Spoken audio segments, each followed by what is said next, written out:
Hey guys, it's Amanda, and today I'm going to be talking about the intersection of consumerism and internet culture, the clothing haul. In middle school and early high school, I was obsessed with watching hauls. I kind of lived vicariously through other people's purchases because at the time it was my wildest dream to enter a mall and leave with bags full of clothes from stores like Forever 21, H&M, Abercrombie, Hollister, American Eagle, or Pink. The videos were casual and usually featured well-off young women showing off what they bought as if speaking to a friend.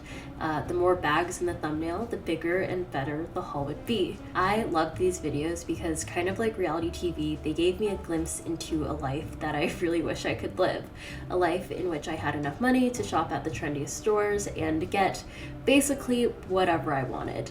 I feel like over the years, hauls have kind of declined in popularity on YouTube, but their impact is not lost, and that's what I want to talk about today. As we know, social media and influencers have had a significant impact on clothing trends in recent years, especially the speed at which they go in and out of style.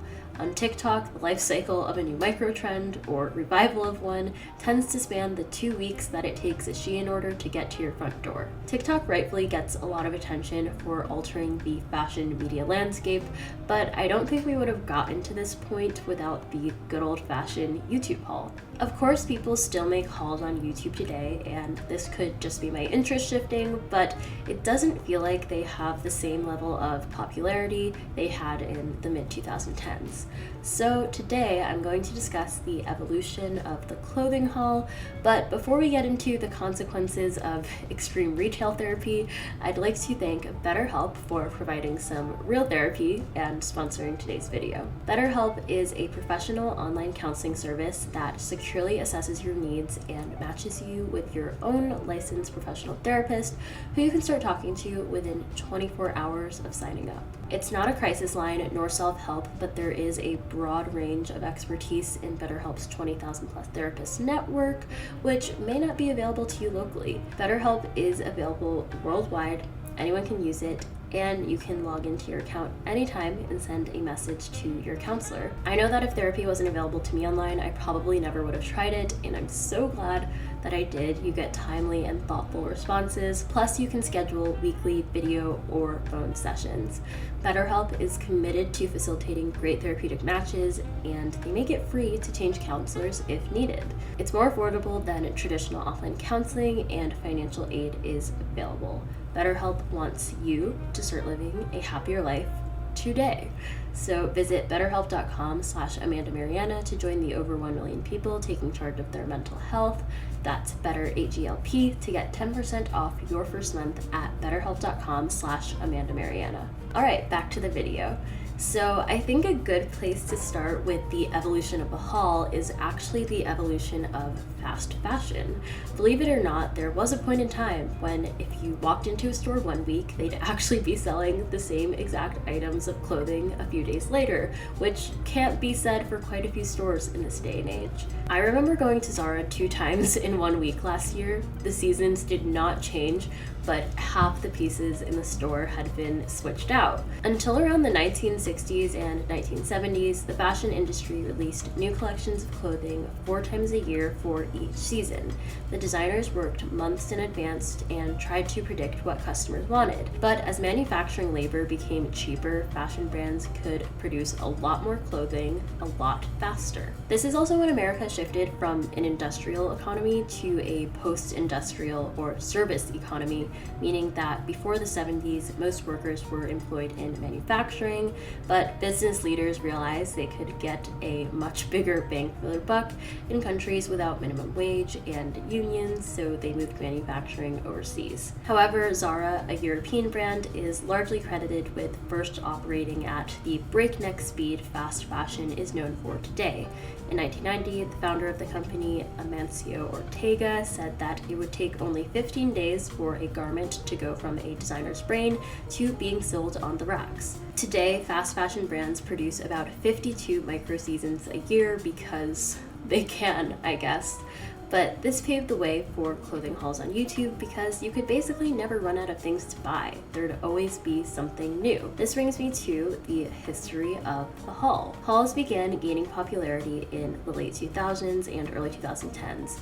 There's no one who can be directly credited to creating it, but teen girls and young women quickly became the face of this internet trend. Sadia Harper, manager of YouTube's How To and Style section at the time, speculated that the recession probably helped propel their popularity. Haul videos are an offshoot of beauty and style tutorials and really got started around the end of 2008, Harper said. It's easy to show off a $2,000 Versace shirt, but these women are finding fashion on a budget and finding style on their own and sharing what they love with others who feel the same way. In 2010, it seemed like haul was synonymous with the Fowler sisters. Ellen Blair Fowler, sisters from Tennessee, were best known for their haul videos.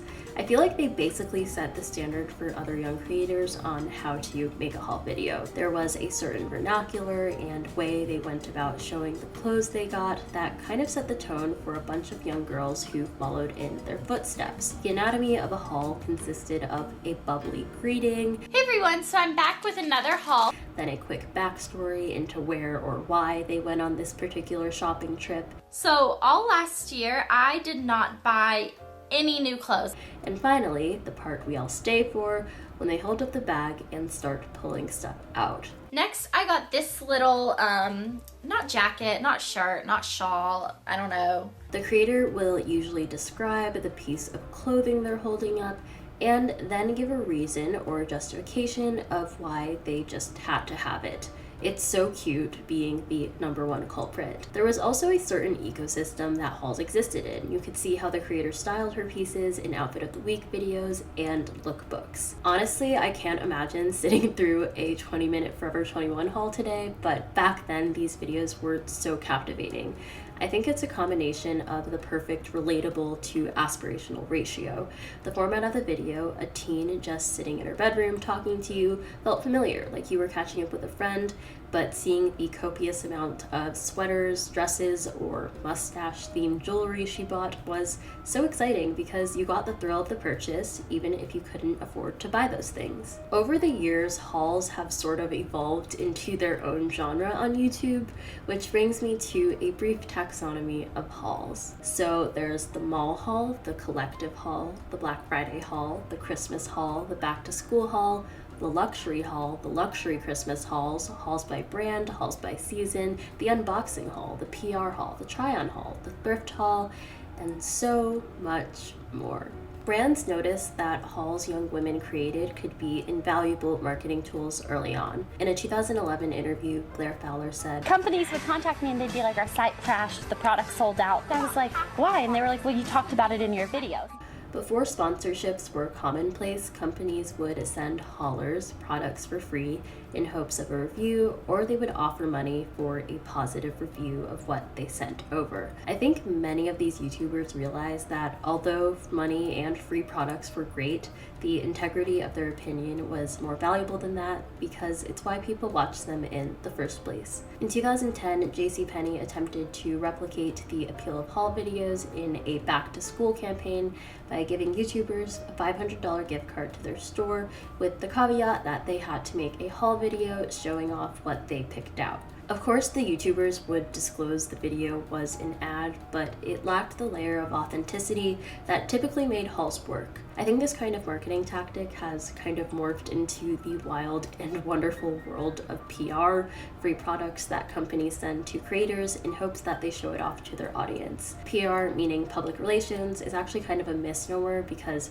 influencers are on PR lists, which determines who gets sent the brand's newest products. PR has even become its own genre of haul, and companies send creators hundreds of dollars worth of free products because their potential exposure is worth it, even if the creator isn't necessarily known for making hauls. Most creators don't dedicate videos to PR they receive, but it's naturally integrated in their daily content through unboxings and vlogs or Instagram stories. Even outside of corporate sponsorship and free stuff, hauls were profitable for YouTubers because they could make money from the thousands of views their videos got through the YouTube Partner Program, which allows creators to receive 55% of the ad revenue on their videos. I do think hauls kind of set the tone for how lucrative social media marketing would become, because it was viewed as one of the most direct ways to target a younger customer demographic.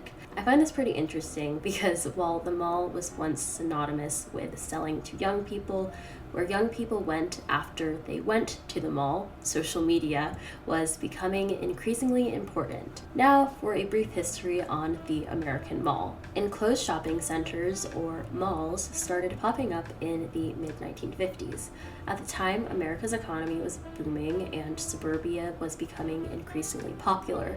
People had houses, cars, and white picket fences, but they lacked what sociologist Ray Oldenburg called third places. Oldenburg considered the first place to be where you lived, the home, the second place to be where you earned money, the workplace, but he deemed third places equally important because it's where people go to exchange ideas, form relationships, and create communities. This could be a park, a bar, or in today's time, social media platforms. In other words, the third place is a place to hang out. This is what Victor Gruen, an Austrian-born architect, set out to create when designing Southdale Center, America's first indoor mall, which opened in Edina, Minnesota in October 1956. Like no building ever constructed before, the Southdale Center not only had shops, but fountains, art installations, a bird sanctuary, and a sprawling courtyard, all within a single indoor complex. The nature of the mall itself, not just the things you could buy in it, became an attraction, and they started popping up all over the United States. By 1960, there were 4,500 large shopping complexes across the country and a whopping 30,000 by 1975. They ended up moving retail away from densely packed downtown commercial hubs into spaced out suburbs. This format became popular for retail design around the country. Build a huge space with a bunch of small shops anchored by a department store in a sea of parking lots, so it's only accessible by car. This is the opposite of what Gruen wanted. While he set out to create a space that would replicate walkable communities found in Europe,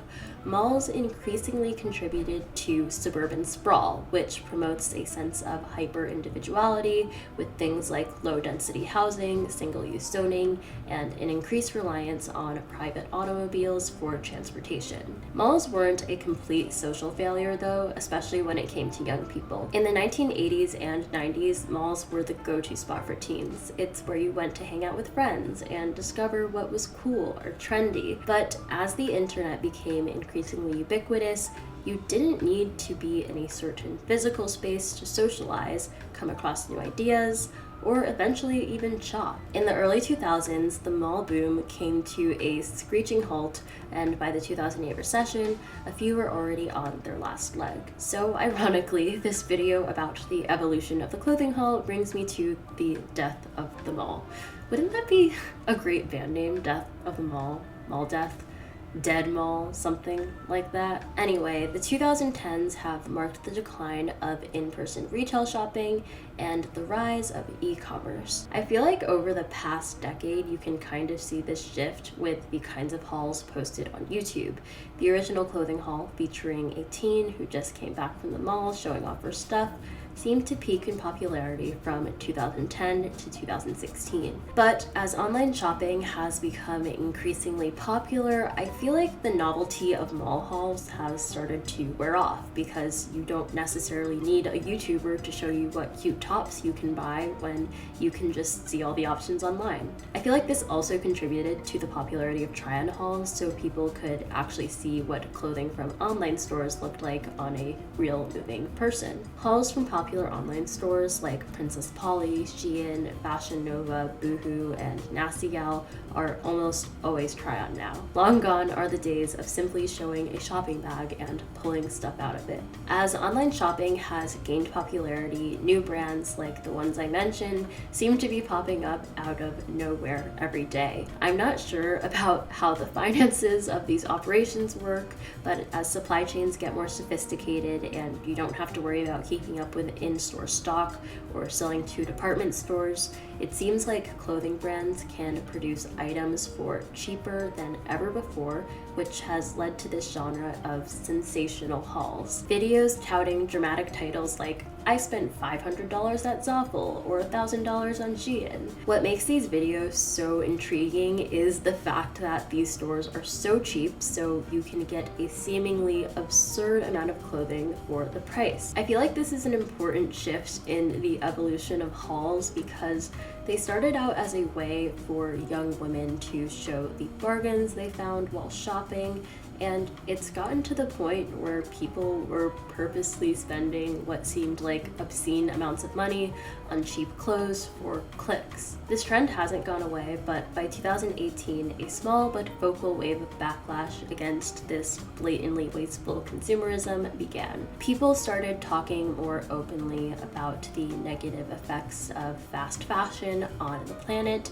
and more environmentally conscious creators started gaining traction. Enter the era of the thrift haul. Of course, thrift hauls weren't invented in 2018, but I feel like this is when they started becoming really popular. The appeal of thrift hauls for both the viewer and creator was that you never knew what you were going to get, so it was exciting, and it was much cheaper than clothing from fast fashion brands, so you could get a lot more pieces, which is great if you're filming a haul. I loved watching thrift hauls because even though I knew I'd never be able to get an exact replica of what I saw in someone else's video, I loved taking inspiration from them, and it was actually within my budget. While people mainly viewed thrift hauls as a positive thing, over the years some of the same critiques given to traditional hauls have been applied to thrifting. People are still promoting overconsumption. Which brings me to the final part of this video: how much is too much? So throughout this video, I've discussed the evolution of hauls, but for the last part, I want to touch on the ethics of them. When it comes to fast fashion, there's a lot of conversations about curbing overconsumption or going for more environmentally friendly clothing, which is great, but the responsibility is always placed on the consumer, whether it's me or you or someone making a haul video, to change their habits rather than the producer, which is where it all starts. When it comes to producers, there's a crisis of overproduction. The crisis of overproduction isn't just a fast fashion problem, though. It's the idea that when things are produced for the sake of profit, there's much more stuff than the market can absorb. People who own the means of production, or the capitalist class, don't pay workers the full value of their labor in order to make a profit. But because workers aren't paid the full value of their labor, they aren't able to fully buy back what they make. It's not to say that workers or working class people can't afford to buy things like cars, clothes, and consumer technology, but as a whole, workers cannot afford to buy the sum total of the commodities that the capitalist system produces. Think of it like this: if a factory worker is paid $1 for spending an hour making a pair of jeans, and those jeans are sold for $50, the worker wouldn't have enough money to buy the thing he created. And of course, it's in the capitalist's interest to keep the worker's wage as low as possible so he can maximize profit while still hoping that his peers, other capitalists, pay their workers a decent wage so they can afford to buy his product. The crisis of overproduction is increasingly visible in the clothing industry because the main way to increase profits is to make more stuff. Over the past couple of years, I've definitely tried to make concerted efforts to buy less clothing and be more intentional with the pieces I purchase, mostly to save money and space. But advertising is still hard to resist for a reason. I think consumers can make responsible choices, but with billions of dollars invested into creating and advertising 52 micro-seasons of fashion, it seems futile to solely blame human greed or even clothing hauls for the rampant consumerism of this day and age. I think hauls will always have a place in the internet fashion media landscape as long as there's stuff to buy, though. Anyway, I hope that you guys enjoyed this video. I don't really know if it was interesting. I thought it would be fun to explore the evolution of hauls. I mean, they're still evolving, they're still going, but yeah, I hope that you guys enjoyed this, and I would love to hear your thoughts below as usual, and I will see you guys in my next video. Bye!